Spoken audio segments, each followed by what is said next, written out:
से doctor Navi university of agriculture Faisalabad, मेज का सीजन, जो बहारिया मेज है, स्प्रिंग मेज है, उसका सीजन स्टार्ट हो चुका है। लोग जोरों शोर से इसकी जो सोइंग की तैयारी है ना उसमें मसरूफ है।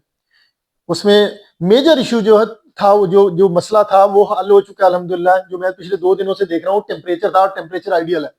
दिन के वक्त टेम्परेचर जो था ना 16 से 19-20 डिग्री सेल्सियस रहा है पिछले 2 से 3 दिनों में। और रात में भी टेम्परेचर जो फ्रीजिंग पॉइंट के पास पास था वो 8 से 10 डिग्री के दरमियान रहा है। और अगर मैं दोनों की एवरेज देखूं तो ये 14-15 डिग्री बनता है, जो कि बहुत आइडियल है जर्मिनेशन के लिए। तो बहुत सारे जो दोस्त हैं मेज को लगाना चाह रहे हैं, जनवरी मेज को लगाना चाह रहे हैं, ये उनके लिए आइडियल मौसम है। वो अपनी सीड की सिलेक्शन करें, जो हमने लास्ट वीडियो में बताया था। और एक अच्छा सीड सेलेक्ट करने के बाद, हाइब्रिड करने के बाद, लैंड की प्रेपरेशन बहुत अच्छे तरीके से करके जो ना खादों की तरतीब जो ना उस पे हमारी वीडियोज या वीलॉग्स है ना उसको थोड़ा सा एक नजर लाजमी देख लीजिएगा। याद रखें मेज जो ना वो बहुत इंपॉर्टेंट है और उसके लिए एक बहुत अच्छी जमीन की तैयारी चाहिए। ड्रेनेज बहुत इंपॉर्टेंट है मेज के लिए। याद रखें जमीन कभी भी कंपैक्शन नहीं होनी चाहिए, जमीन पानी ना रखे 4-5 घंटे से ज्यादा। तो ड्रेनेज, अगर आप चिजल का आपकी जमीन मांग रही है तो लाजमी चिजलिंग करें।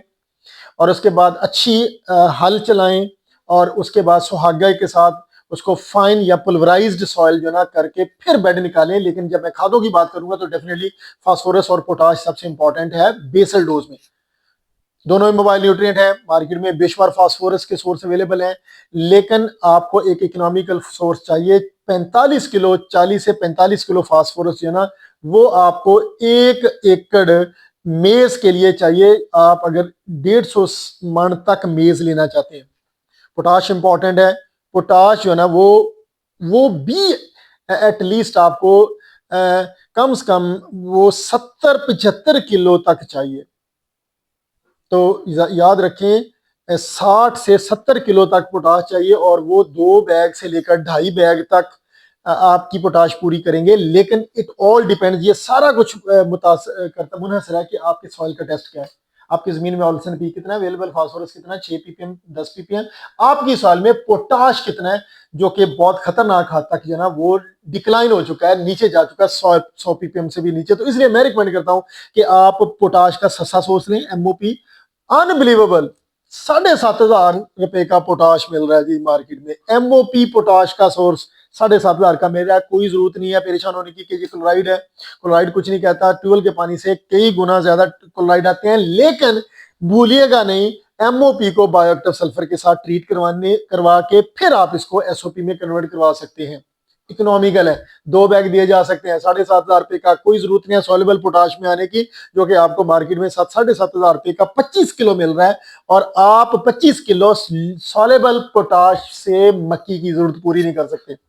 तो फास्फोरस में भी एहतियातन देखिएगा कि टीएसपी का रेट अच्छा है, डीएपी का रेट भी कम हो रहा है। लेकिन साथ में अगर आप यूनिफॉस या आप रॉक फास्फेट को खुद एक्टिव कर लें तो इसको पार्शली रिप्लेस करके फास्फोरस के खर्चे को आप मैनेज कर सकते हैं। तो बेसल ये चीजें ऐड करके आप सीड की सोइंग करें। लेकिन याद रखें कि सोइंग जो है ना, यानी आपकी मर्जी है डबल बेड लगाना, सिंगल बेड, दोनों ही ठीक हैं। लेकिन कुछ लोग सिंगल बेड को प्रेफर करते हैं, यील्ड ज्यादा आती है। कुछ डबल बेड को, डबल साइड बेड को प्रेफर किया जाता है। नंबर ऑफ प्लांट्स आपके 36 से 40 हजार होने चाहिए। 6 inch plant to plant distance, अगर आप न्यूट्रिशन पूरी कर सकते हैं तो 6 इंच आप फासला रखें, बहुत कमाल की प्रोडक्शन आएगी। लेकिन न्यूट्रिशन जो है ना वो बहुत इंपॉर्टेंट है, सॉइल की हेल्थ बहुत जरूरी है। 7 इंच तो आम चलता है जी, 8 इंच भी चलता है प्लांट टू प्लांट डिस्टेंस। कम से कम 38 से 40 हजार पौधा, और वो ट्रांसप्लांटर से होना। यूनिफॉर्म डेप्थ बहुत जरूरी है। याद रखिएगा कि आपका इमरजेंस, इवन इमरजेंस यानी एक ही टाइम में उगाओ, सबसे इंपॉर्टेंट और पहला फैक्टर है जो मेज की यील्ड को डिसाइड करता है। सरदार बाबर साहब की मैं अक्सर एग्जांपल कोट करता हूं कि सरदार साहब से पूछा जाए कि सबसे इंपॉर्टेंट और पहला फैक्टर क्या है, तो वो पहला नहीं, वो तीनों फैक्टर को, even emergence, even emergence, even emergence, वो 3 दफा कहते हैं कि जब आपका पहला सीड जर्मिनेट कर जाए तो उस फील्ड में 90% सीड को, मोर देन 90% सीड को उसी टाइम में जर्मिनेट करना चाहिए। इसको इवन इमरजेंस कहते हैं। और ये ट्रांसप्लांटर के बगैर पॉसिबल नहीं है। 2 चीजें ट्रांसप्लांटर के बगैर पॉसिबल नहीं है, इवन इमरजेंस और आपका हाई पॉपुलेशन।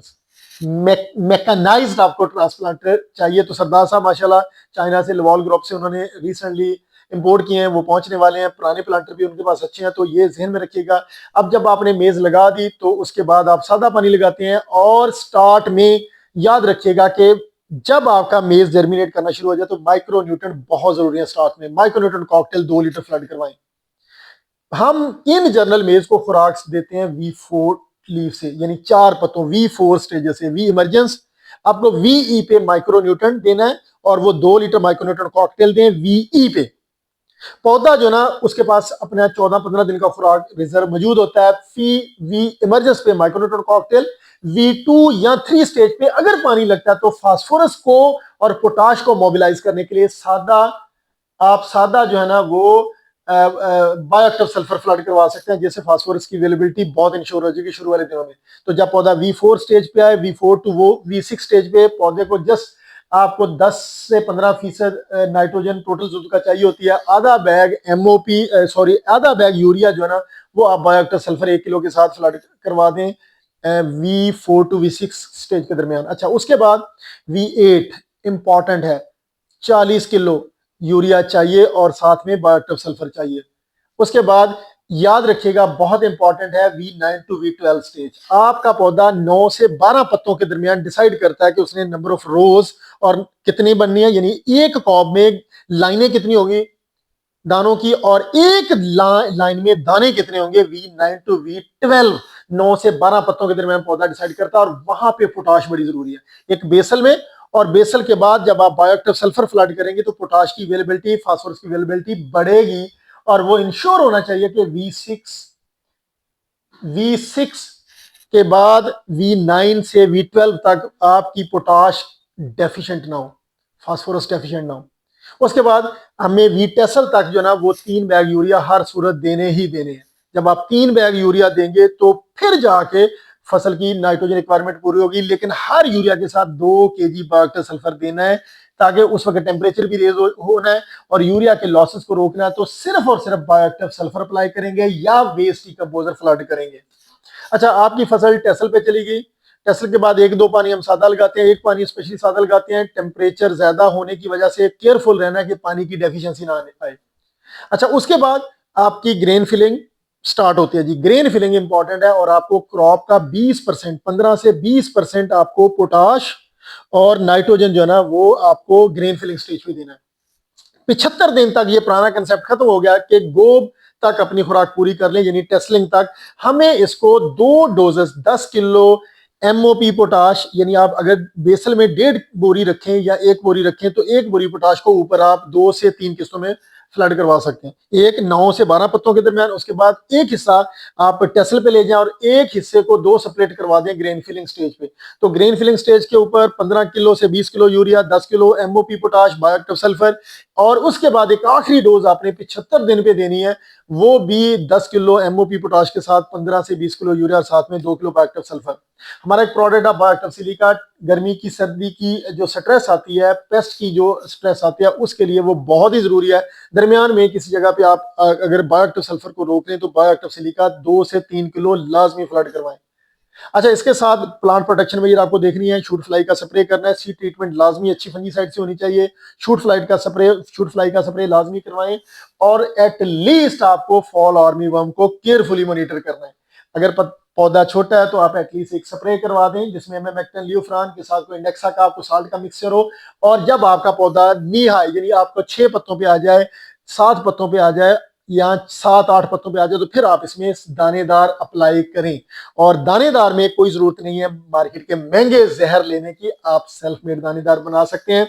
जवाद हसन जोया साहब बेहतरीन किस्म का सेल्फ मेड दानेदार का उनके पास फॉर्मुलेशन मौजूद है, उसको देखें। 800-900 रुपए की बेहतरीन किस्म की आपको सेल्फ मेड दानेदार फॉल आर्मीवर्म के अगेंस्ट मेज की अवेलेबल हो जाएगी, हम भी आपसे शेयर कर सकते हैं। तो ये कुछ प्रिंसिपल सिनेरियो असूल है जिससे आप मेज की प्रोडक्शन 150 मन तक ले सकते हैं। Thank you.